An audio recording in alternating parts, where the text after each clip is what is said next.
નમસ્કાર મિત્રો, અમારા નવા વિડીયોમાં આપનું હાર્દિક સ્વાગત છે। આજે આપણે વાત કરીશું રાજકોટના ડૉક્ટર લાખાણી સાથે બનેલ એક સત્ય ઘટના વિશે। રાજકોટના અતિ પ્રખ્યાત બાહોશ અને અનુભવી લેડી ગાયનેકોલોજિસ્ટે પેશન્ટના પતિને પૂછ્યું, તમારા વાઈફને લેબર પેઇન્સ શરૂ થઈ ગયા છે, 6ઠ્ઠો મહિનો જસ્ટ પૂરો થયો છે, જે બાળક જન્મશે તે જીવશે જ એવું કહી ન શકાય, અને જો જીવશે તો પણ। તો શું મેડમ?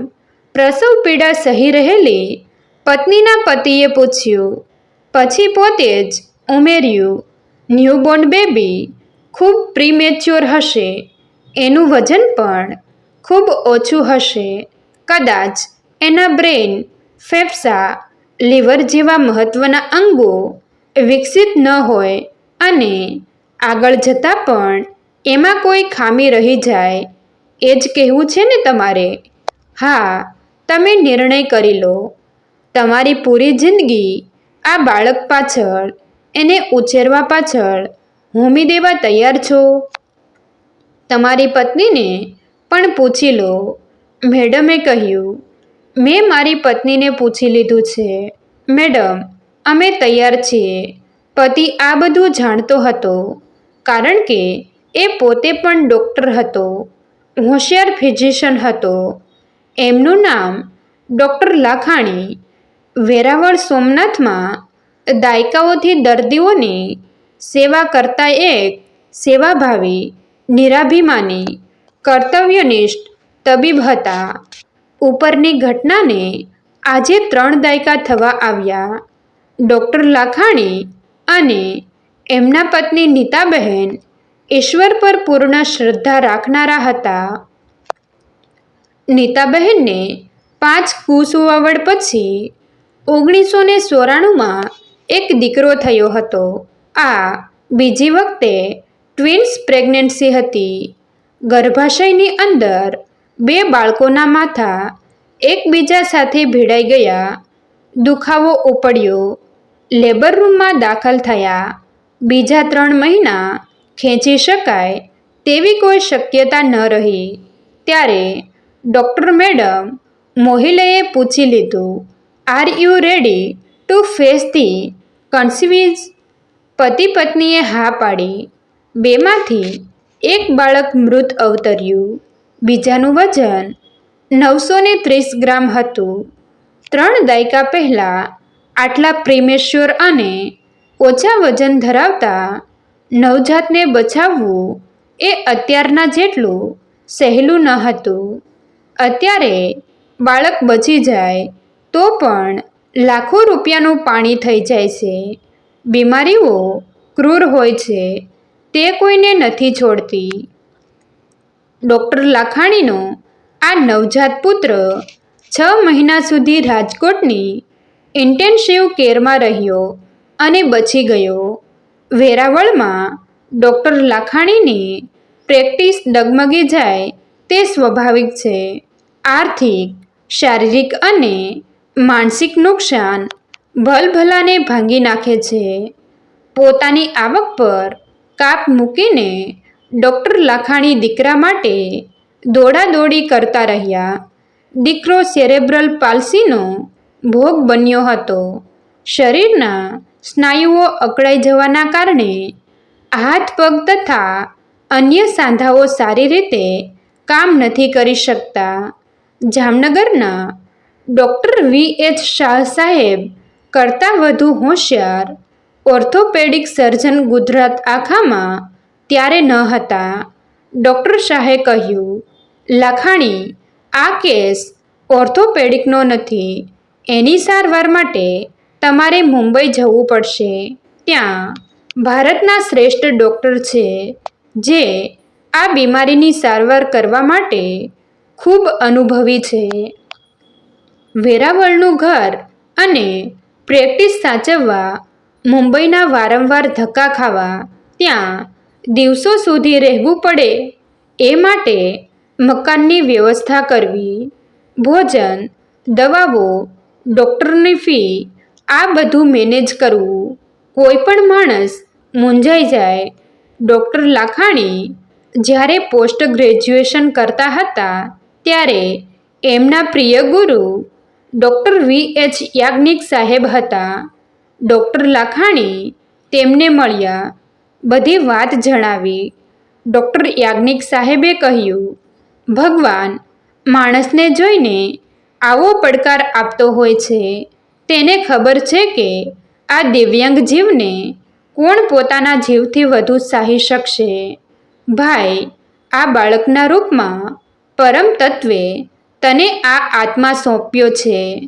એના દેહનું રિહેબિલિટેશન કરીશ તો એ તે ભગવાન પર કરેલો ઉપકાર હશે. ઈશ્વરની પૂજા સમજીને તારા દીકરાની સારવાર કરાવજે. દીકરાનું નામ પરમ રાખવામાં આવ્યું. પરમ તત્વ તરફથી સોંપાયેલી અઘરી પણ વહાલી જવાબદારી.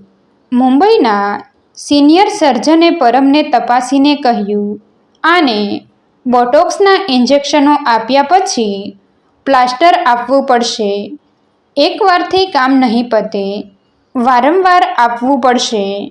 3-4 વર્ષના પરમને લઈને મુંબઈ જવાનું, 1.5 વર્ષ મોટા દીકરાને સંભાળવાની વ્યવસ્થા કરવાની અને મુંબઈ જેવા મોટા અજાણ્યા શહેરમાં આમથી તેમ અફળાવવાનું. એક વણથંભ્યો સિલસિલો શરૂ થઈ ગયો. પરમને 3 વાર બેભાન કરવામાં આવ્યો. 3 વાર પ્લાસ્ટર આપવામાં આવ્યું. દર મહિને 2 મહિને ફેરફાર સકાચવામાં આવ્યો. ડૉક્ટરે અસંખ્ય દર્દીઓને ચાલતા કર્યા હતા, પણ પરમના કેસમાં સફળ ન થયા. છેલ્લે પરમને એનેસ્થેસિયા આપીને એના પગનો હેમસ્ટ્રિંગ મસલ ઢીલો કરવામાં પણ કામયાબી ન મળી. કોઈએ સલાહ આપી, તમારા દીકરાને આયુર્વેદિક ઉપચારો આપતા સેન્ટરમાં લઈ જાઓ. મુંબઈમાં આવું એક કેન્દ્ર ચાલે છે. ડૉક્ટર લાખાણી દીકરાને ત્યાં લઈ ગયા. મહિનાઓ સુધી મુંબઈમાં જ રહ્યા. પરમના અંગો પર માલિશ કરી આપનારી એક વૃદ્ધાએ એક દિવસ કહ્યું, સાબ तुम अजीब आदमी हो, हम लोग थक गए, तुम अभी तक थके नहीं. इसका इलाज दक्षिण भारत में होगा, तुम बच्चे को चेन्नई ले जाओ. ડૉક્ટર લાખાણી બધું ભૂલીને 6 વર્ષના મુંબઈના ધક્કા, હેરાનગતિ અને ખર્ચાઓ વિસરીને ચેન્નઈ પહોંચ્યા. ત્યાં ડૉક્ટર શ્રીરામ એમના માટે દેવદૂત બનીને બેઠા હતા. તેમણે કહ્યું, 1 અથવા 2 સર્જરી કરવી પડશે. મેં આવા 3 બાળકો પર સર્જરી કરી છે. પહેલાં તમે એ 3ના પેરેન્ટ્સને મળી આવો, પછી મારી પાસે આવજો. કારણ કે મેં કરેલા 3 ઓપરેશનો નિષ્ફળ ગયા છે. ડૉક્ટર લાખાણી નિષ્ફળ ઓપરેશનોવાળા બાળકોના ઘરે ગયા. વાલીઓએ અભિપ્રાય આપ્યો, ડૉક્ટર શ્રીરામ નિષ્ફળ નથી ગયા, અમે નિષ્ફળ રહ્યા છીએ. કારણ કે ઓપરેશન પછી જેટલી કસરતો જરૂરી છે તે અમે નથી કરાવી શક્યા. ડૉક્ટર શ્રીરામે પરમ પર 2 સર્જરી કરી. ડૉક્ટર લાખાણી અને નીતાબહેન ઘર ભાડે રાખીને રહ્યા. સખત ફિઝિયોથેરાપી કરાવી. પરિણામ સુંદર આવ્યું. પરમ અત્યારે 28 વર્ષનો થયો. સહેજ ખોળંગાય છે, પણ હરીફરી કૂદી શકે છે. એનું બ્રેન સતેજ છે.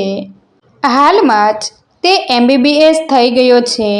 ઇન્ટર્નશીપ પૂરી થઈ છે. હવે તે MD કે MS ભણવા જઈ રહ્યો છે. મોટો દીકરો ગૌરવ MBBS થયા પછી MD મેડિસિન કર્યા પછી હાલમાં કોલકાતામાં કાર્ડિયોલોજીમાં ભણી રહ્યો છે. 3 દાયકા સુધી ચાલેલા આ કપરા સંઘર્ષમાં અનેકવાર અણધારી મદદ મળતી રહી છે. જ્યારે પરમની મુંબઈમાં સારવાર ચાલતી હતી ત્યારે એક દિવસ ડૉક્ટર લાખાણી વાશી વિસ્તારમાં ભાડાનું મકાન શોધવા નીકળ્યા હતા. થાકીને એક કેન્ટીનમાં ચા પીવા ગયા. ત્યાં એક રૂઆબદાર સજ્જને એમની સામે હાથ લંબાવ્યો. ડૉક્ટર લાખાણી, તમે? હા, પણ તમે કોણ? ખરેખર ડૉક્ટરને યાદ ન આવ્યું. આઈ એમ મી પીએન ઠાકરે. વર્ષો પહેલાં હું વેરાવળમાં ગુજરાત હેમી કેમિકલ્સ લી કંપનીમાં જોબ કરતો હતો. ત્યારે મને હાર્ટ એટેક આવ્યો હતો. તમે સાચું નિદાન કર્યું હતું. તમે મારા દીકરાને પણ સારી, સાચી અને સસ્તી સારવાર આપી હતી. બોલો, મારે લાયક કંઈ કામ? એ પછી સતત 6 વર્ષ સુધી ડૉક્ટર લાખાણી જ્યારે જેટલા દિવસ માટે મુંબઈ ગયા ત્યારે વાશીમાં જ આવેલા મી ઠાકરના બંગલામાં રહ્યા. સર્જનહાર આફત આપે છે ત્યારે રાહત પણ મોકલી આપે છે. મિત્રો, તમને જો આ વિડીયો પસંદ આવ્યો હોય તો વિડીયોને લાઈક અને તમારા અન્ય સગા સંબંધી મિત્રો સાથે વિડીયોને શેર કરવાનું ભૂલતા નહીં. અને આવા જ નવા જીવન ઉપયોગી, જીવનમાં કંઈક નવું કરવાની પ્રેરણા મળે તેવા વિડીયો જોવા માટે અમારી ચેનલ સાથે બન્યા રહો. થેન્ક યુ મિત્રો. મળીએ છીએ એક નવા વિડીયો સાથે. આભાર.